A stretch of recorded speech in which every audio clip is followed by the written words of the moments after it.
This video will cover both the original and current version of the story. There will be a brief section discussing retcons, but it won't be the entirety of the video, and personal opinions on certain plot points will be left out when discussing them. Without further ado, let's begin. The original protagonist of the Tekken series, cold-blooded son of the Mishima family, and the devil himself. Kazuya is one of the most iconic characters in the Tekken series. He's got some of the coolest moves, the cleanest designs, and one of the best stories in Tekken. A story that's been told and changed many times over, for better or for worse. I've seen a few different takes on Kazuya, some seeing him as a bland character, a one-dimensional villain with no character of which to speak. Some see him as an anti-hero, a man who's been dealt a poor hand by the world. I've always been fascinated by Kazuya's character. I've always found his story interesting, a lot more interesting than I think a lot of people give it credit for. And I also find it to be tragic. Tragic how it began, and tragic how it developed. But enough of the introduction, let's dive deep into this and start analyzing Kazuya's character throughout the series. It's impossible to talk about Kazuya without talking about his relationship with his father Heihachi and how this abusive relationship changed Kazuya throughout the story. Heihachi is the definition of a self-made man. He's a man who's grown powerful on his own and a man who believes that power is everything. His ultimate goal is world domination and to achieve absolute power. The Mishima Zaibatsu, a worldwide conglomerate, is a very symbol of that power. He despises anything or anyone that displays a modicum of weakness. Heihachi refused to have the Mishima name tarnished by his weakling son or by his father Jinpachi, current head of the Mishima Zaibatsu. Heihachi would lock Jinpachi under the Temple of Honmaru and had different plans for his son. A test of strength. That test being in the form of a throw off a cliff. Lions push their cubs over a cliff and only raise the ones that climb back up, the old man claims, which is not at all accurate. Lions are incredibly protective of their kin. The metaphor symbolizes a harsh form of tough love or a difficult but necessary act of survival or growth in their cubs. It represents a situation where a parent or a mentor figure pushes someone they care about out of their comfort zone, placing them in challenging situations in order to help them develop resilience, independence, or strength. Enraged by the constant abuse by his father, Kazuya climbs back up the cliff and vows revenge on Heihachi. His bio states as much.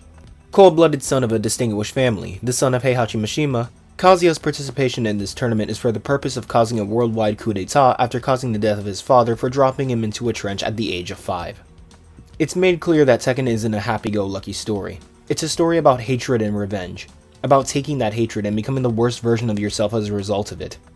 Kazuya is incredibly different from other protagonists. Where Ryu seeks meaning within each fight, or where Liu Kang fights for the safety and protection of Earthrealm, Kazuya's desires are a lot more selfish and driven by revenge. Kazuya enters the King of Iron Fist tournament and has a climactic fight with his father. He defeats him and throws his unconscious body off of the same cliff he was thrown off of as a form of poetic justice. Kazuya is satisfied with himself finally achieving his goal. Even with the limited presentation of PS1 hardware, we get crucial pieces of information on Kazuya and get an understanding of his mindset. The man is a result of the hand that he was dealt in life. A poor hand in the form of his abusive father, but we can also see that he was influenced by the world around him. Quite frankly, a world that shares Heihachi's ideology isn't a world worth living in. Children are a reflection of their parents, and the sins of the father shall be visited upon the son, as we'll soon see. This brings us to what I personally believe to be one of the most underrated stories in Tekken.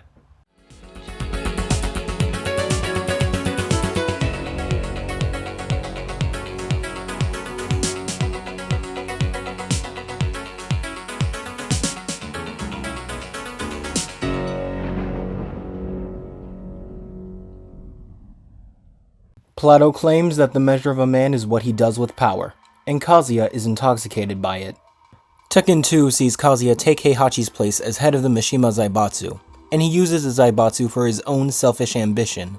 The murder of Eddie Gordo's parents, the kidnapping of Michelle's mother and Dr. Piskanovich, and the creation of Roger Jr. and Alex. Kazuya is satisfied with the position he's in. He stands on top over Kaido and is soon planning world domination. His dialogue in Tekken 6's recap of Tekken 2's events captures his mindset perfectly.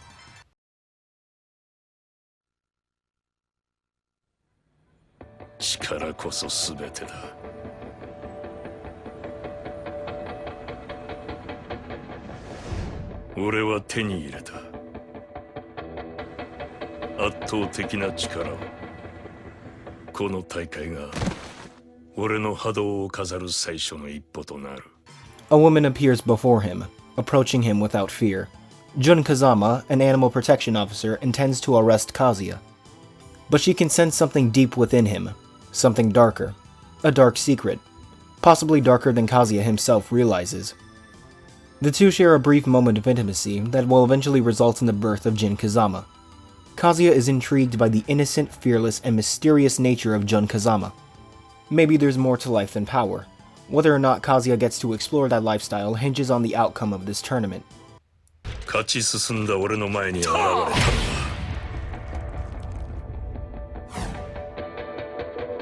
生きていたとはな。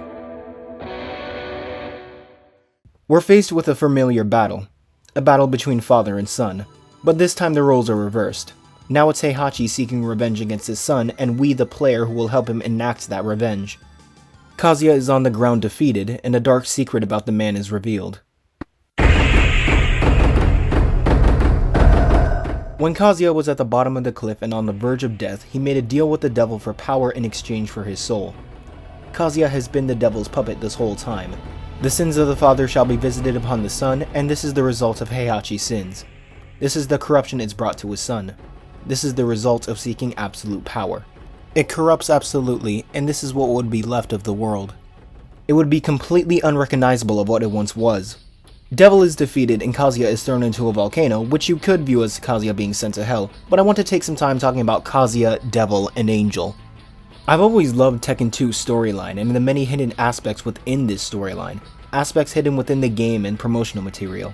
Despite being released 29 years ago and having no spoken dialogue or a direct story mode, what they were able to convey about Kazuya's character in these two games is honestly impressive. Kazuya is a man who is shaped by the world that he lives in. He's influenced by the world around him. In 2016, K.M. Weiland's book, Creating Character Arcs, speaks about the three methods of creating character arcs: the positive arc, the negative arc, and the flat character arc. Kazuya is an example of the negative character arc. More specifically, the disillusionment arc.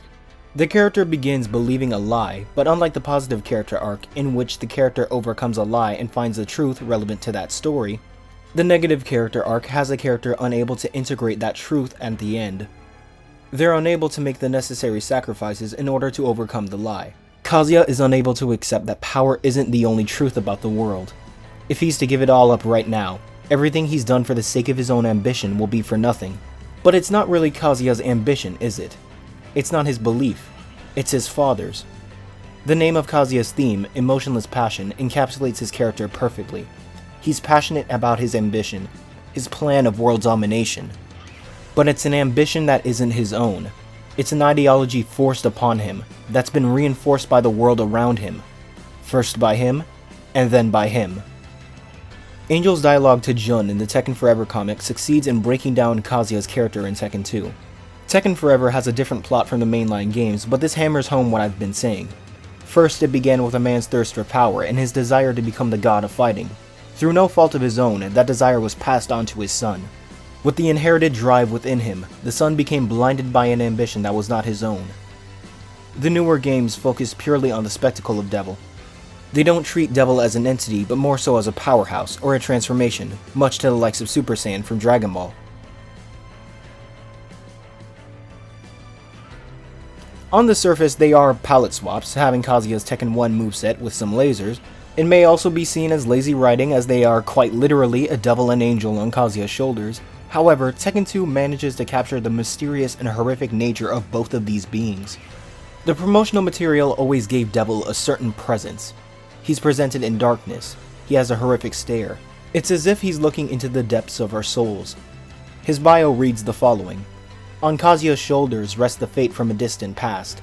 Its history has been built many times over, again and again with each reincarnation. Unbeknownst to Kazuya, something with mysterious intentions watches over him.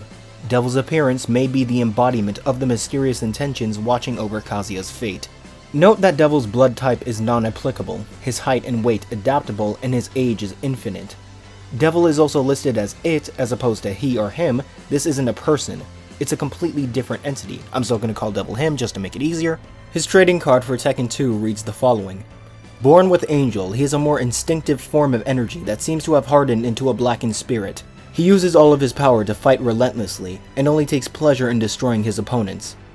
Devil takes the worst aspects of Kazuya's character, his ambition, his desire for power, and he amplifies them. Devil isn't the cause for all the negative traits that Kazuya has, he's an example of them. A being who represents the pursuit of power and vengeance. Kazuya uses the devil as a means to gain power, while Devil uses Kazuya to prolong his own life. Nothing is known about Devil. All we know for certain is that the creature is old, older than we may think, as Devil has reincarnated several times. Whether or not Kazuya is aware, Devil is slowly and subtly corrupting him. It should be noted that Kazuya has started oversaturating the Mishima building in his own attire with purple once he's achieved his vengeance. The color purple is often associated with royalty, nobility, luxury, power, and ambition. This explains why Devil's skin is purple as well. The final stage truly showcases how tragic this is. When playing the game normally after defeating Kazuya, you fight against Devil in this black void. But when playing as Kazuya, this becomes more tragic. He's alone, left to fight against Devil in this infinite hall of mirrors, showcasing the internal struggle that Kazuya has within himself, one that he's losing. The final scene of Tekken 2's intro showcases Kazuya standing in front of a red carpet. When taking a closer look, this carpet takes the form of a satanic ritual ring, decorated by red candles. The ring showcases the deal that Kazuya has made with the Devil. He's towering over everyone in Kaido and is satisfied with his power. Power that isn't his. We then cut to Heihachi climbing back up the cliff, not needing borrowed power like his son did. And Kazuya is left standing there, alone. But he's not really alone, is he? Angel is a being of absolute purity. Devil showcases the worst parts of Kazuya. Angel represents the good in him. A guardian angel. A mother figure to watch over the man in light of the absence of his kind grandfather and meant to replace his abusive father. Angel's design is such a massive contrast to Devil's. She retains a humanoid form, has white wings, and is female. The feminine figures within Kazuya's life nurture him. They protect him, not for any personal gain, but because they care about him. Any piece of Tekken media that has Kazuya and Angel on screen together has her watch over him like a mother, as showcased in Tekken 2, Tag 1, and Tag 2. Angel's character profile reads the following. Angel's existence is intertwined with Devil's. Bewitched by Devil, Kazuya's appearance changes from person to person. Some see a jet black devil, while others see the brilliant rays of an angel. This showcasing how the characters viewed Kazuya within Tekken 2's story. A character like Michelle or Dr. Boskanovich may see him as evil, a man who has little regard for those around him and will use others to achieve his goal. Heihachi will see him as nothing more than his lonesome child pretending to be the head of his throne, and later for the devil that he becomes. Jun, on the other hand, will see him for who he is and not for what he's done. She'll see the innocent boy that was abused by his father, crying out for help. A boy whose voice has been silenced and buried deep within Kazuya's soul.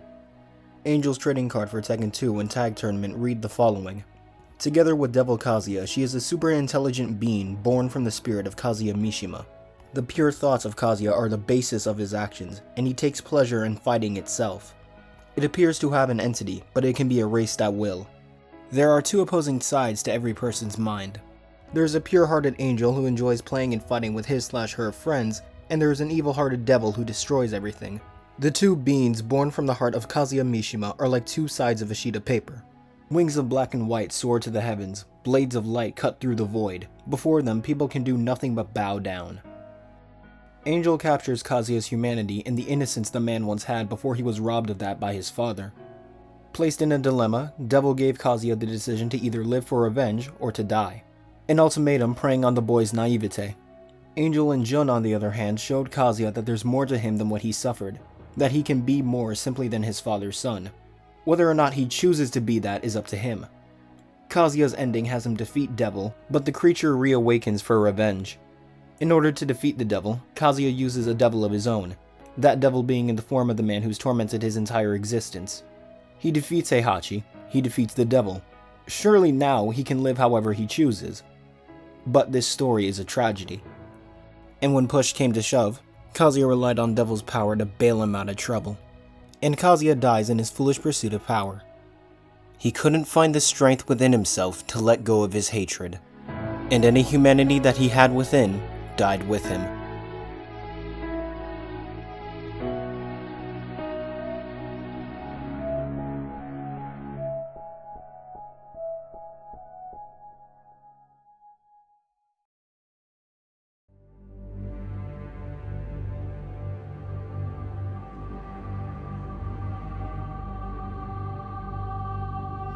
One of the most interesting comparisons I've heard about Kazuya is how his story mirrors that of Shakespeare's Macbeth.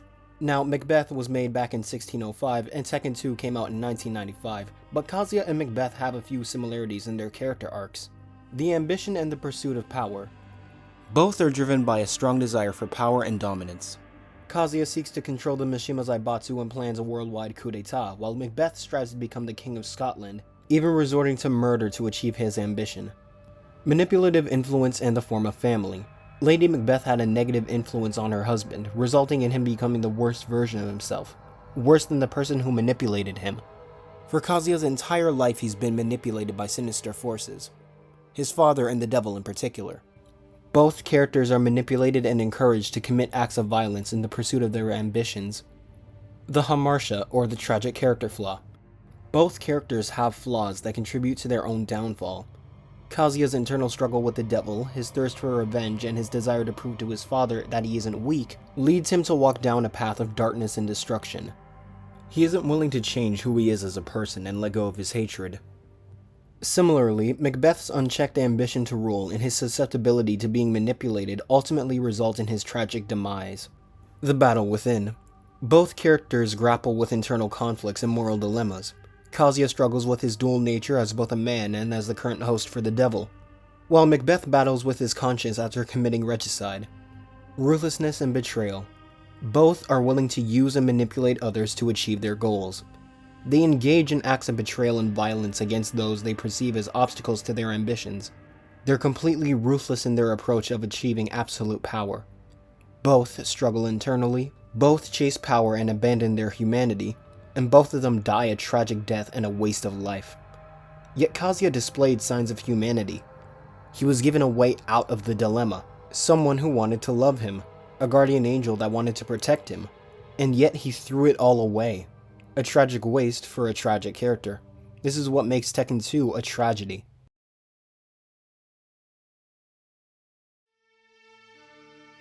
Released in January 1998, Tekken the Motion Picture is a loose adaptation of Tekken 1-2 and ends prior to the events of Tekken 3. The story follows Kazuya in his internal struggle with the devil and his desire to kill his father. Kazuya is a troubled man who had his father's ideals beaten into him. Strength is the only thing that matters in this world, and all else is a delusion of the weak.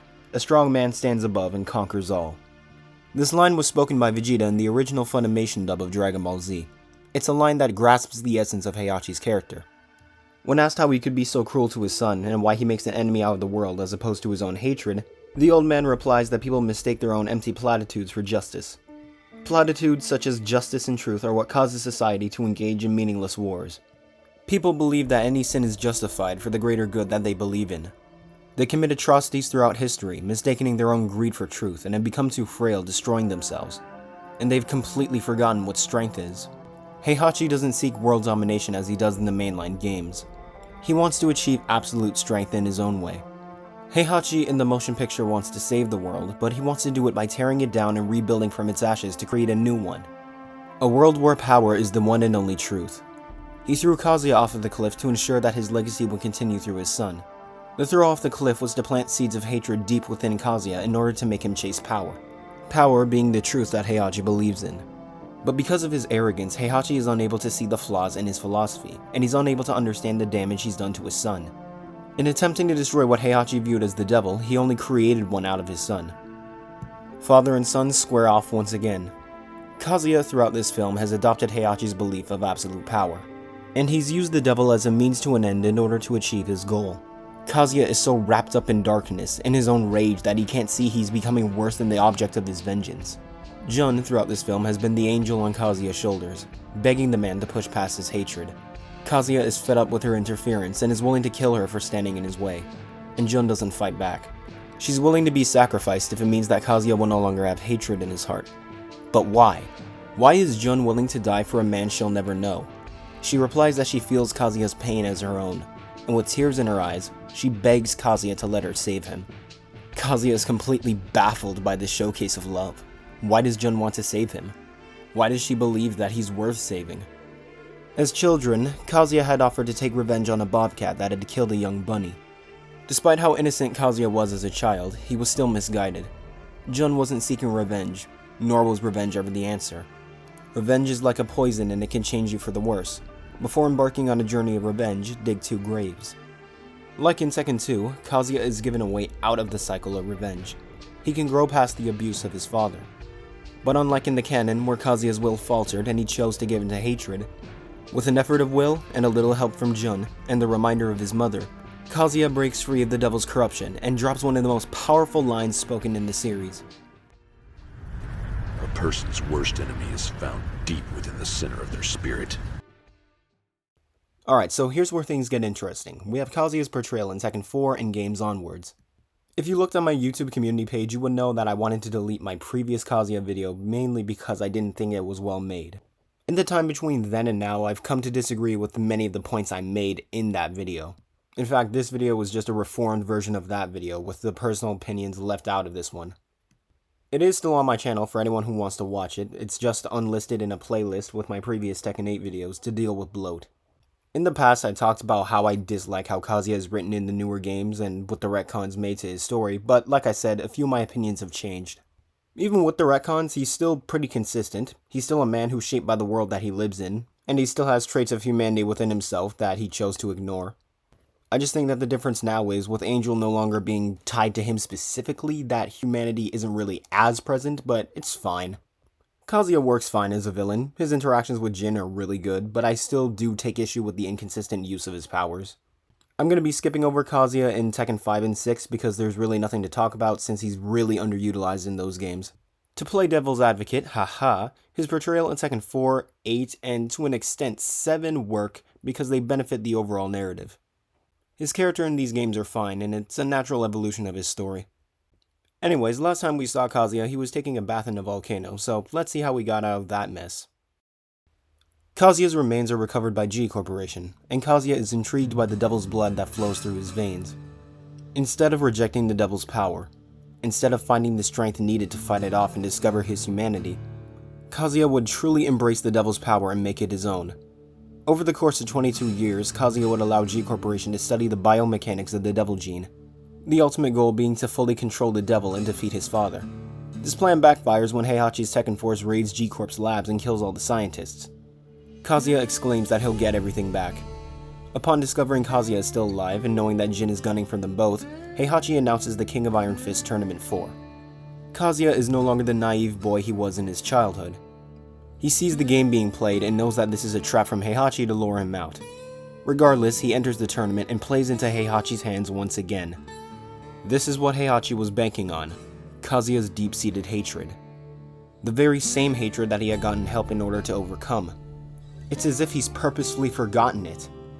When I was a kid, there was this quote my dad always had about God. Whether or not you believe in him is fine, but I do think that it shows the flaws in Kazuya's character. The quote goes, "God can fix stupid, he can fix lazy, but he cannot fix those who are unwilling. He'll equip you with the tools necessary in order to overcome hardships, but he won't do it for you." Both versions of Kazuya's story up until this point provided him with a way out of the cycle of hatred with his father. Angel and Jun provided him with the tools needed to defeat Devil, to overcome his deep-seated hatred, but he lacked the inner strength to throw that power away. He doesn't have the will to change who he is, and he allows himself to be consumed by the power that he only has because of the abuse and damage that's been done to him. Instead of rejecting or working with Devil, Kazuya beats the creature into submission. Now, Devil isn't exactly a benevolent being. It's a supernatural entity that was only interested in prolonging its own life by manipulating people when they're at their lowest. So I don't think that anybody is losing sleep over Devil's death. But even still, Kazuya is robbing a sentient being of its freedom and using it for his own selfish gain. It's as if he's forgotten everything that Jun and Angel represent and is purposefully repeating the mistakes of the past. He couldn't move past his anger. He couldn't just let the past go, and that brought him right back to Heihachi. Unsurprisingly, he canonically loses the fight with his father. Despite 2 decades passing, nothing's changed. The gap in strength between father and son hasn't closed at all. It really speaks to borrowed power versus true power. Kazuya's ending has him completely take over Devil, and taking the rest of his power back from Jin, finally making it his own. The Mishima compound is completely destroyed, and the truth behind the incident was never revealed. This ending is such a massive contrast to the conclusion that Kazuya reached in the motion picture. That film ended with him breaking out of the cycle of hatred and revenge. He managed to keep his humanity intact by the end of it. Even Tag 1 in the comics shined a light on Kazuya's humanity, yet here he completely disregards it. The Mishimas just continue to go on a downward spiral. This would be the entire truth if Kazuya's ending was completely canonical.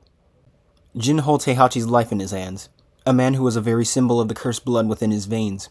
No one's weeping over the fact that Kazuya and Heihachi are about to die here. These are two unapologetically evil men that have completely ruined the lives of everyone around them. The only significance is what these deaths would mean to Jin. He's currently giving in to his anger, his deep-seated hatred for the Mishima bloodline. This hatred allows the devil to grow in strength, as Jin's body visually distorts as he gets closer to killing these bastards. For Jin's whole life, he's been walking a miniature version of Kazuya's, and by extension, Heihachi's path. The tragedy Jin suffered began his pursuit of power and his quest of vengeance. Even after disowning the Mishima Ryu, even after claiming to oppose everything that the Mishima stand for, Jin acts exactly like a Mishima. His anger and hatred are blinding him from his own hypocrisy, giving the devil an avenue to control him. It's the exact same path that his father walked on so many years ago. This path to power is what Kazuya and Heihachi relish in, all acting as a prelude to this moment. The lesson that Kazuya learned in the motion picture was to let go of his hatred, to become more than his father's son and a victim of his abuse. In the games, it's a lesson that Kazuya ignored. What will happen when Jin is challenged with the exact same lesson? Unlike his father before him, Jin didn't let his hatred determine what action he would take. True to his name, he follows in his mother's example and chooses benevolence. He lets the two live another day. The white feather that falls represents purity and his mother's influence. It's similar to the white wings that were on the back of the mother figure who tried to save Kazuya so many years ago. He doesn't get to witness his son walk away from hatred. He doesn't see him spare Heihachi, much like how he turned a blind eye to Jun's attempt at saving him.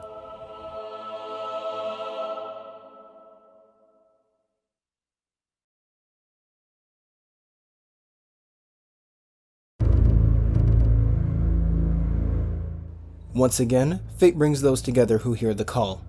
This line was used in the intro of Tekken 3. It set the foundation for the third King of Iron Fist tournament. Within the context of this game, it shows us how Kazuya and Heihachi have been drawn to this moment. The two have met in this situation before, many times, but this time only one of them is going to be left standing. That is Heihachi's belief after all, and it's a mindset that his son has adopted. The erupting lava in the background showcases the destructive relationship and the immense hatred between these two. Much like Tekken 1, Kazuya is able to gain the advantage on Heihachi, but much like Tekken 2, Heihachi holds his ground and takes a shot back for revenge on Kazuya. In between the fight, we get a flashback to a woman sitting alone within the Mishima dojo. She dreads that the time has come for her to stop Heihachi. If she fails her mission, the things that he could do to Kazuya, to the world. How what he could do to Kazuya will change him for the worse. It's a premonition that she doesn't want to become a reality. She regrets that one day, Heihachi will learn that Kazuya was born with her powers. Backed into a corner, Kazuya calls on the devil for power in order to gain a combative edge against his father. Unlike before, where the devil was an example of Kazuya's desire for power and represented the flaws within his character, now the power is strictly used as a symbol of Heihachi's sins, and to connect Kazuya with his late mother. He carries her with him from beyond the grave. In a sense, Kazumi's power serves as a guardian angel to help Kazuya within this fight. Little does Kazuya realize that the power he has pride in, the power that connects him with his mother, was given to him by someone who was planning to kill him for their own perceived greater good. Heihachi's new narrative is that he wanted to kill Kazuya not for any personal gain, but because he genuinely believed that it was the right thing to do. And Kazuya hates him for it. Yet the mother who he's fighting so hard to avenge, the mother who he misses so badly, made a deal with a demon for that very same purpose. These two broken men take the pain from the loss they suffered and pit it against one another. Even after using the devil's power to its fullest extent, Kazuya is unable to defeat Heihachi. The old man won't go down. He has an indomitable will. A will that's greater than Kazuya's. At this moment, all of the memories hit. All of the pain, the loss, the suffering, all of the failures that have led Kazuya to this moment. And in this instant, he channels that pain into strength and uses it to kill Heihachi, and reminds himself of the lesson engraved into his being. 戦いとは最後にどちらが立っているかそれだけだ